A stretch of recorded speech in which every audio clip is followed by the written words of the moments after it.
आज की वीडियो बहुत ही यूज़फुल होने वाली है क्योंकि सर्दियों का एंड हो चुका है। अब बारी आती है भारी भरकम कपड़े समेटने की। इनको रखें कहाँ पे, कैसे पटोकलियाँ बना के रखें कि हमें जब सीज़न पे निकालने हों तरतीब से रखे हुए भी हों और आसानी से मिल भी जाएं। इसके अलावा जी अब गर्मियाँ आ गई हैं तो गर्मियों में फ्रूट्स के ऊपर बहुत सारे इंसेक्ट्स आके बैठते हैं, तो उसके लिए हमें अच्छी सी बास्केट चाहिए जो इनको प्रोटेक्ट कर सके। तो बहुत अच्छी सी एक बास्केट भी तैयार होगी, प्लस ये फ्रिज की ऑर्गेनाइजेशन करेंगे। भले आपका फ्रिज साफ़ है, अगर तरतीब में नहीं है, सामान इधर उधर पड़ा हुआ है, भरा ठूसा हुआ है सामान आपने फ्रिज में, तो इस वीडियो को कंप्लीट देखिएगा। और हाँ, शवारमा सैंडविच मैंने बनाए हैं, बहुत मज़े के बने हैं, बहुत ही कम बजट में। तो बस जी चलते हैं अपनी वीडियो की तरफ। अस्सलाम वालेकुम, welcome back to my channel. कैसे हैं आप सब लोग? आज मेरा वीडियो बनाने का बिल्कुल भी दिल नहीं कर रहा था। वीडियो तो खैर मेरे पास रिकॉर्ड थी, लेकिन जो पूरी दुनिया की सिचुएशन इस टाइम पे चल रही है तो दिल बहुत उदास और परेशान सा है। खैर अल्लाह पर खैर करे। अब चूँकि मौसम तो काफ़ी बदल चुका है, मैंने रमज़ान आने से पहले काफ़ी मोटे कपड़े समेट लिए थे, लेकिन अभी जैकेट्स बच्चों की रहती थी, वो मैंने बाहर ही रखी हुई थी कि हो सकता है बारिश वगैरह हो जाए तो ये बच्चे पहन सकते हैं नॉर्मल कपड़ों के ऊपर से भी। लेकिन अब उनको भी समेटने का टाइम हो गया, बारिश वाला तो कोई सीन नहीं बना। अब गर्मियाँ तुन तना के आ गई हैं। तो मैंने क्या किया जी, ये एक पुराना तकिया कवर है, ये पिलो कवर है, इसको दरमियान में से मैंने कुछ इस तरह से काट लिया है। मैं इसको फेंकने ही वाली थी, तो मैंने सोचा क्यों ना इसका एक दफ़ा फिर से रीयूज़ कर लिया जाए। कपड़ा बड़ा इसका वो टवीरा चीड़ा सा नहीं होता, ऐसा था इसका कपड़ा। तो बस ये दरमियान में से जो गला सड़ा पार्ट था वो मैंने निकाल दिया। और मैं क्या करूँगी ना, इसी हिस्से पे ट्रांसपेरेंट शीट लगा दूँगी। मेरे पास ना, मैंने एक टाइम पे कुछ बनाया था तो मेरे पास कुछ पीस पड़े हुए थे ट्रांसपेरेंट शीट के। आप चाहें तो वो लगा सकते हैं, नहीं तो आप लगा सकते हैं इसमें कोई से भी वो क्या कहते हैं, कपड़ों के बैग होते हैं ना ट्रांसपेरेंट से, वो आप बैग भी यूज़ कर सकते हैं ताकि जो भी चीज़ आप डालेंगे ऐसे बैग में वो आपको सही से नज़र आ जाए। तो यहाँ पर सबसे पहले हमने ऊपर वाला पार्ट रिमूव किया है और इस पार्ट को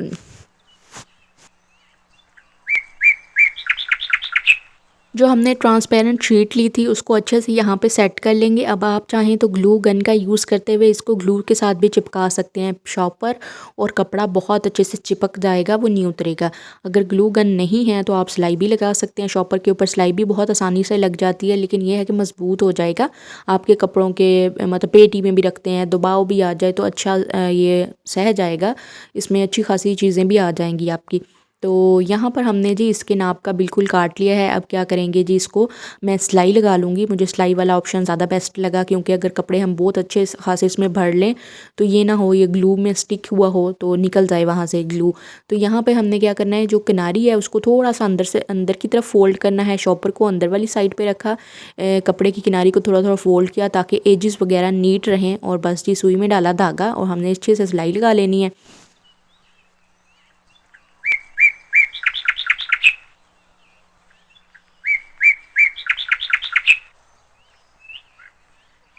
अब इसकी उल्टी साइड करेंगे और इस तरह करके ना हमने 3x3 के ही यहाँ पे मैंने अंदाजे से ही कोने काट लिए हैं। इन कोनों को कुछ इस तरह से पकड़ के हमने सिलाई कर देनी है, इससे ना ये बैग की शेप में आ जाएगा। और ऊपर हमने एक अदद नेफ़ा बना लेना है। ऊपर से अच्छे से कटाई की थी, मैं आपको पहले भी दिखाया। ऊपर का जो फोल्डिंग का कपड़ा होता है वो मैंने काट लिया था, कुछ अंदर की तरफ इसको मोड़ते हुए हमने नेफ़ा बना लेना है ताकि हम इसमें डोरी लगा के इसको बंद कर सकें। तो बस जी अब बारी आती है, इसमें मोटे कपड़े जर्सियाँ वगैरह आप ईज़िली समेट के रख सकते हैं। आप चाहें एज़ इट इज़ कोई भी तकिया लें और तकिए में कपड़े भर लें, ऊपर आप नेफ़ा बना के उसमें नाड़ा कोई डाल दें, तो उससे भी आपके बहुत अच्छे से बैग रेडी हो जाएंगे। इस तरह के बैग आपको दराज पे मिल जाएंगे, उनके ऊपर ज़िप वगैरह लगी हुई होती है। यकीन करें वो इतनी लो क्वालिटी के होते हैं, मैश बैग से बने हुए होते हैं, थर्ड क्लास होते हैं। आपके एक सीज़न भी नहीं वो निकालते, एक सीज़न आपने यूज़ कर लिया अगले सीज़न उसको फेंकना पड़ता है, तो अच्छे खासे पैसे लग जाते हैं। आजकल दराज से भी कोई चीज़ मंगाओ तो उसकी डिलीवरी चार्जेस डबल हो गए हैं और टैक्स वगैरह अच्छे खासे लग गए हैं। कोई चीज़ ऑर्डर करते हैं तो जितनी उनको अच्छी पैकिंग करेंगे उसके डिलीवरी चार्जेस डबल कर देंगे। तो खैर बस जी हमने ये बैग तैयार कर लिया है। आप लोग बताइएगा ज़रूर ये आपको कैसा लगा। मुझे काफ़ी यूज़फुल लगा। इसमें मेरे काफ़ी सारे कपड़े आ चुके थे, ये बच्चों की अभी मैं आपको दिखाती हूँ कितनी सारी जर्सियाँ, आप गिनते रहिएगा कि कितनी मैंने रखी हुई थी, वो सारी मैंने इसमें भर देनी है अभी। टाइम पे ही काम हो जाए और तरतीब में कर लेना तो फिर आगे वाले टाइम में हमारे लिए काफ़ी आसानी हो जाती है। इसी को सलीका कहते हैं। अब हम चाहते तो इस तकिए को वेस्ट भी कर सकते थे, बहुत सारे लोग कर सकते हैं। अगर आप लोग अफोर्ड कर सकते हैं तो मैं नहीं कहती आप घर पे बनाएं, अगर ख़रीद सकते हैं तो ख़रीदें, ज़रूर ख़रीदें। पैसा भी इंसान की आसानी के लिए ही है। तो बस चीज़ें जो नहीं अफोर्ड कर सकते, जो पसंद करते हैं घर में चीज़ों को रीयूज़ करना, तो उनके लिए ये आइडिया था। तो बस मुझे तो अच्छा लगा, जो आइडियाज़ मैं घर पे ख़ुद बनाती हूँ मेरे लिए यूज़फुल रहते हैं, वो मैं आप लोगों के साथ भी ज़रूर शेयर कर देती हूँ। मेरी बहुत सारी ऑडियंस जो है इन चीज़ों को पसंद भी करती है। तो बस अब आते हैं बास्केट की तरफ। यहाँ पे मैंने एक फैब्रिक लिया, उसको मैंने बुकरम लगा के रख ली है। ये देखें, ये फैब्रिक रेशमी सा था, ऊपर मैंने चिप्स बुकरम अटैच कर दी है। अब इसको ऊपर की तरफ हम डबल करेंगे और इस है ये हम एक बास्केट से रेडी करेंगे ना, तो आप देखिएगा कि कितनी खूबसूरत लगेगी और आपके ये कितने काम आने वाली है। ज़रा सा टाइम निकालने से आप ये खूबसूरत सी बास्केट रेडी कर सकते हैं। बस आपने वीडियो को स्टेप बाय स्टेप देखना है, बिल्कुल भी स्किप नहीं करना। तो यहाँ पर हमने इसका नाप कर लिया है 13 इंच। मैंने ये चेंज कर दिया था फैब्रिक, ये मुझे छोटा लग रहा था और फिर मैंने इसको कर लिया 16 बाई 16, मतलब लंबाई भी इसकी 16 इंच थी और चौड़ाई भी इसकी 16 इंच थी। तो फिर हमने इसको काट लिया। इसके कोने 4 बाई 4 के हमने बनाने हैं। 4 बाई 4 का एक कोना काटिए, बाकी के 3 कोनों पर यही कोना रख के काट लीजिए। आपके 4 बाई 4 के चारों कोने कट जाएंगे। निशान लगाती रहेंगी, नापती रहेंगी, आगे पीछे हो जाएगा सीन, तो ऐसा कुछ नहीं होगा। बस आपने ये कोने उठा उठा के रखती रहना है और इनको काटती रहना है। इस तरह से फिर आपने जी कोने से कोना मिलाना है और इसको सिलाई कर देना है। अब यहाँ पर हमारी बास्केट बन गई है। अब अगला जो काम है वो इसको सफाई देने का, फिनिशिंग देने का, खूबसूरत बनाने का ही है। बास्केट हमारी रेडी हो गई है, तो इसको अब हम सीधा कर लेते हैं। मज़ीद इसको नीट करने के लिए इसकी सिलाइयों को भी छुपा दें, अगर आपकी मशीन आपका साथ देती है। मेरी मशीन नहीं साथ देती। जब भी मैं ऐसा कोई काम करने बैठूँ, या तो सुई टूट जाती है या फिर वो सिलाई नहीं करती, धागा तोड़ती रहती है, तो मैं इन झंझटों में ही फंसी रहती हूँ। यहाँ पर मैंने एक कपड़ा निकाला है, इसके साथ हमने एक टेबल कवर तैयार किया था। अगर आपको याद हो, अगर आप लोग मेरे सब्सक्राइबर हैं, मुझे डेली देखते हैं, तो वहाँ से ये पीस बचे हुए थे। इनका हम टॉप स्टिच लगा लेंगे, ऊपर पाइपिंग सी कर लेंगे। अब ये पाइपिंग करने से पहले आप नेट भी जोड़ सकते हैं साथ। हमने जो इसके ऊपर नेट लगानी है ना आगे चल के, वो भी लगा सकते हैं। लेकिन उससे पहले मैं इसको मुकम्मल नीट करना चाहती थी, तो मैंने इसको इस तरह से लगा दिया। आप देख लें, बिल्कुल इसी तरह से हमने कपड़े को सीधा रखा है। नीचे की तरफ मशीन के ऊपर सीधा पार्ट नज़र आ रहा है और ऊपर हमने बास्केट का भी सीधा पार्ट ही उस तरह से हमने सिलाई कर दिया और यूं करके इसको फोल्ड कर देंगे बाहर की तरफ और फिर इसको सिलाई कर देंगे। बीच में तो मशीन ने बिल्कुल सिलाई करना छोड़ दिया था, मैंने तो इसका आधा पार्ट सुई के साथ टांके लगा के सिलाई किया और थोड़ी देर के बाद मैंने फिर सिलाई करके देखा तो खैर मान गई और फिर सिलाई कर दिया। यहाँ पर हमारी बास्केट रेडी हो गई है।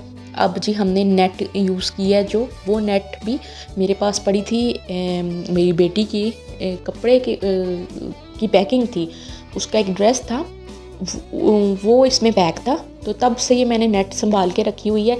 इसकी जगह आप और भी कोई नेट यूज़ कर सकते हैं। फैंसी सी नेट होती है ना, मिलती है आम, वो भी हम यूज़ कर सकते हैं। तो यहाँ पे मैंने नेट का पीस निकाल लिया था। नेट का पीस निकालते ही आपने बास्केट का नाप कर लेना है और ऊपर की साइड पे आपने इस नेट के नेफा बना देना है ताकि इसमें हम डोरी डाल सकें। तो यहाँ पर देखिए हमने यही कपड़े का यूज़ करते हुए नेफा बना लिया और इस नेट को बास्केट के साथ अटैच कर देंगे। तो चलते हैं जी, अटैच करके लाते हैं इसको। अब हमने इस नेफे के अंदर भी डोरी डाल देनी है और ये हमारी एक खूबसूरत सी बास्केट बन गई है। अब चाहें तो इसमें फ्रूट रखें, वेजिटेबल रखें, रूम टेम्परेचर पे जो चीज़ें रखते हैं उनके ऊपर इंसेक्ट भी बैठते हैं, आके मक्खियाँ भी बैठती हैं, छोटे छोटे मच्छर होते हैं, कोई बनाना वगैरह पड़े हुए हों तो उनके ऊपर भी होते हैं। तो ये सारी चीज़ों से जरासीम भी होते हैं। अगर फल खाएंगे तो उनके अंदर जरासीम जाते ही हैं। तो जब बच्चे खाते हैं तो उनको कवर करके रखना है। तो इस तरह से बास्केट तैयार कर लें, ये बुरी भी नहीं लगेंगी और कहीं डाइनिंग टेबल पे रखें, किचन में रखें, ये बहुत खूबसूरत लगती है। मुझे तो ये बड़ी पसंद आई।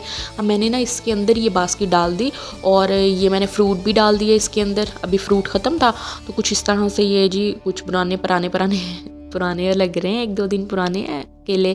तो यहाँ देखें, अब ये ना मैंने तो सॉफ्ट सी नेट यूज़ की थी, तो मैंने सॉफ्ट वाली वायर यूज़ कर ली। बिजली की तार पुरानी पड़ी थी, उसमें से मैंने ये वायर निकाली हैं, आपको शायद नज़र आ ही रही होंगी। एक तो वायर्स मैंने इसमें डाल दी, तो इस तरह से ना ये ज़रा सीधी नेट ऊपर खड़ी हो गई। अब आ जाते हैं किचन में। इस टाइम पे मेरे फ्रिज की सिचुएशन आप देख ही सकते हैं। रमज़ान आने से 2-3 दिन पहले ही मैंने फ्रिज को बहुत अच्छे से डीप क्लीन कर लिया था, बंद करके फ्रीज़र भी साफ़ कर लिया था, फ्रिज भी साफ़ कर ली थी। लेकिन आपको पता है कि जब रमज़ान आता है खाने भी एक्स्ट्रा बन रहे होते हैं, किचन भी बहुत यूज़ होता है और प्लस हमारा जो फ्रिज है वो भी बहुत ज़्यादा मैसी हो जाता है, चीज़ें बेतरतीब हो जाती हैं। हम रूटीन में इतना कोई वो नहीं कर रहे होते, चीज़ों को सेट करके नहीं रख रहे होते, बस जैसा तैसा हम रखते जाते हैं और बढ़ती जाती हैं। अब गर्मियाँ आ गई, पानी की बॉटल्स भी फ्रिज में आ जाएंगी, तो बहुत सारा सामान था। फल भी फ्रिज में आ जाएगा, सब्जियां भी फ्रिज में आ जाएंगी, दूध भी उसको भी फ्रिज में ही रखना है, सालन भी फ्रिज में आ जाएगा। मतलब जो चीज़ रूम टेम्परेचर पे थी अब हर चीज़ जो है फ्रिज में रखनी पड़ेगी। तो हमारा फ्रिज काफ़ी बड़ा है लेकिन काफ़ी बेतरतीब हुआ था। मैं ऐसे ही चीज़ें रखी जा रही थी और समझ नहीं आ रहा था मैं कैसे इसको सेट करूँ। तो बस जी, हमने सबसे पहले तो इसके मैट निकाल लिए। मैट को मैं धो के सूखने के लिए रख दूँगी और फिर हम खुश्क कपड़े से हम फ्रिज को अच्छे से साफ़ कर लेंगे, क्योंकि फ्रिज गंदा नहीं था, फ्रिज साफ़ था। बस उसको ना खुश्क कपड़े से, एक दफ़ा कचरा वगैरह इधर उधर लगा होता है, फूड पार्टिकल लगे हुए होते हैं, वो मैंने साफ़ कर लिए। इसमें एक सुराख होता है, इसको वक्तन फ़वक्तन क्लीन करते रहें, क्योंकि फ्रिज के फूड वाली बास्केट जो होती है उसके नीचे पानी अक्सर आ जाता है, फ्रूट वाली बास्केट के नीचे। तो वो इस वजह से आता है क्योंकि ये सुराख बंद हुआ होता है। तो मैं इसको जब फ्रिज क्लीन करती हूँ तब मैं सुराख को ज़रूर एक दफ़ा तिनके से साफ़ कर देती हूँ। इससे जो भी पानी है वो प्लेट से जो पानी उतरता है वो इसी सुराख से बाहर निकल जाता है। तो यहाँ पे मैंने जितने भी खीरे थे वो अलग कर लिए। टमाटर जो हैं मैंने कार्डबोर्ड के बॉक्स में डाल के कुछ इस तरह से सेट कर दिए। एक साइड पे मिर्चें आ गई, तो हमारी जो वेजिटेबल बास्केट थी वो भी अरेंज हो गई है। वाटर बोटल्स मैंने रख दी, सालन अलग डब्बों में, जो जिस तरह से चीज़ें बची हुई होती हैं। सालन बचा हुआ है, थोड़ा सा आटा बचा हुआ होता है, जिस तरह बच्चों ने कोई प्लेट में सालन छोड़ दिया उन्होंने भी फ्रिज में रख दिया, किसी बड़े ने छोड़ दिया तो उन्होंने भी जाके फ्रिज में रख दिया। तो एक सालन 3-3 प्लेटों में अलग अलग से पड़ा हुआ होता है। तो जब आप वीक में एक दफ़ा रूटीन बना लेते हैं कि हमारी फ्रिज भले साफ़ है लेकिन हमने फ्रिज को डिक्लटर करना है, चीज़ें देखनी है एक्सपायरी, जो भी सालन वगैरह बचे हुए हैं उनको निकाल दें। तो इस तरह करके मैंने एक अलग बास्केट बना ली है। शवारमा ब्रेड वगैरह पड़े हुए थे, बर्गर्स वगैरह जो थे वो भी थे, वो मैंने निकाल के बना ही लिए आज। इसके अलावा यहाँ पे मैंने खजूरें वगैरह सेट कर दी हैं। ये मीठी सी खजूरें, काफ़ी रसीली सी हैं, मीठे से भरी हुई हैं, ये फ्रिज में रहती हैं। बाकी मैं रूम टेम्परेचर पे रखती हूँ। इस तरह करके हमारा फ्रिज काफ़ी हद तक खाली हो गया था। मुझे बड़ा सुकून हो रहा था फ्रिज को देख के। तो यहाँ पे मैंने धनिया अलग कर दिया, टमाटर हरी मिर्चें अलग हो गई हैं, खीरे वगैरह आपके सामने अलग हो गए हैं। फ्रिज काफ़ी हद तक खाली सा हो गया, हल्का हल्का सा महसूस हो रहा था। घर से भी चीज़ों को निकालें, डिक्लटर करते रहें तो काफ़ी अलमारियाँ हल्की लगती हैं, बर्तन डिक्लटर करते रहें तो काफ़ी हल्का किचन लगता है। इसी तरह से फ्रिज भी है हमारा। अब बारी आती है ऊपर वाले खाने की। ये मैंने अंडे वाले अंडा शामी बर्गर के लिए ही ये पैटीज़ वगैरह बना के रखी हुई थी और इन टिक्कियों को मैंने शामी कबाब को डाल के डब्बे में रख दिया। और जो भी सामान था जैसे वेजिटेबल्स थी, ये मैं पैकेट ना, फ्रिज काफ़ी बड़ा है, ऊपर ना पीछे चले जाते हैं, मेरा हाथ ही नहीं पहुंचता। मैंने क्या किया, इन सबको ना पकड़ के सारे बास्केट में डाल दिए, ताकि एक बास्केट में होंगे, मैंने जो भी चीज़ निकालनी होगी बास्केट निकालूंगी, इसमें से एक पैकेट निकाल लिया करूँगी। और दूसरी तरफ मैंने इसी तरह एक और बास्केट लेके ना ये समोसे रोल जो भी चीज़ें थी वो सारा कुछ मैंने एक अलग बास्केट में रख दिया। तो जनाब अब बारी आती है शवरमा सैंडविच बनाने की। ये आप लाजमी अगर वीडियो को यहाँ तक देख लिया है तो 2 मिनट ज़रा और निकाल लें, इन शवरमा ब्रेड्स को ज़रूर बनाइएगा। यहाँ पर हमने जी लहसुन अदरक का एक क्यूब घी में डाला, इसमें मैंने थोड़ा सा चिकन डाल दिया क्यूब्स में कटा हुआ, और साथ में मैं बहुत हल्के से स्पाइसेस रखूँगी जिसमें नमक, लाल मिर्च, काली मिर्च और ओरिगेनो। अगर ओरिगेनो नहीं है तो स्किप कर सकते हैं। तो बस जी हमने थोड़ा सा दही डाल के इसको ढक के बिल्कुल हल्की आंच पे रख देना है और बस ये पकता रहेगा आपका। 10 मिनट में ये रेसिपी तैयार हो जाएगी। तो बस इसको जी पकने के लिए छोड़ देंगे और यहाँ पे हम एक प्यारी सी सॉस रेडी कर लेंगे। आप चाहें तो इसमें चीज़ भी डाल सकते हैं, चेडर और मोज़रेला चीज़। तो उसको डालने से ना काफ़ी बजट आउट हो रहा था तो मैंने नहीं डाली, ना मैंने मंगवाई। तो मैंने कहा इसी से हम टेस्टी बना लेंगे इसको। तो मेयोनीज़ के अंदर मैंने थोड़ी सी केचप डाली, इसको अच्छे से मिक्स कर लिया। ये बहुत मज़े की सॉस बनती है। आप चाहें तो बर्गर्स में भी इनको यूज़ कर सकते हैं, कोई सैंडविच बना रहे हैं तो उसमें भी यूज़ की जा सकती है। तो बस ये हमारी सॉस होगी जी तैयार। यहाँ पे शवारमा पैटीज़, हमारे शवारमा ब्रेड हमारे पास आ गई, बीटा ब्रेड भी इसको कहते हैं। ये 65 रुपीज़ का होल सेल पे मिल जाता है। इसमें 4 होते हैं ब्रेड। और इस तरह करके हमने सॉस लगा दी इसके ऊपर। जो फिलिंग हमने तैयार की है चिकन की वो यहाँ पे कुछ इस तरह से सेट कर देंगे और दूसरी हमारी बीटर ब्रेड है, उसके ऊपर भी मेयोनीज़ और केचप का मिक्सचर लगा के हम इसको अब रख देंगे। आप इसको अभी रख सकते हैं। मैंने अफ्तारी से काफ़ी टाइम 4 बजे मैंने ये तैयार करके रख लिए थे, और जब अफ्तारी का टाइम हुआ तो मैंने फ्राई पैन में ना इस तरह से सेक लिए थे।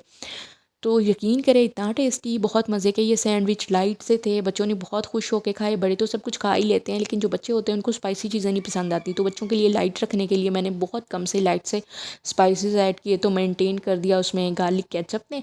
तो बड़े ऊपर से ना ये क्रिस्पी से होके थे ब्रेड, मुझे बहुत पसंद आया। आप लोग भी अगर कुछ नया ट्राई करना चाहते हैं तो इस रेसिपी को लाजमी बनाइएगा। तो बस जी यही थी हमारी आज की वीडियो। मैं उम्मीद करती हूँ जो आप लोगों को ज़रूर पसंद आई होगी। अगर कोई भी आइडिया पसंद आया है तो प्लीज़ आप लोग वीडियो को लाइक कर दें, चैनल पे नए हैं तो सब्सक्राइब कर लें, वीडियो को ज़्यादा से ज़्यादा शेयर भी कर सकते हैं। तो बस जी ये थे हमारे सैंडविच, ये हमारी इफ़्तार की। मैं कोशिश करती हूँ मैं 1 से 2 डिशेस ही बनाऊँ जो बंदा आराम से खा ले और ज़्यादा फुल भी ना हो। तो मैं तो इस तरह करती हूँ। आप लोग बताएं आप लोग क्या क्या इफ़्तारी में बनाते हैं, मेरे साथ ज़रूर शेयर कीजिएगा। आइडियाज़ मिल जाते हैं ना बंदे को कि क्या क्या बनाना है। Thanks for watching. अल्लाह हाफिज़।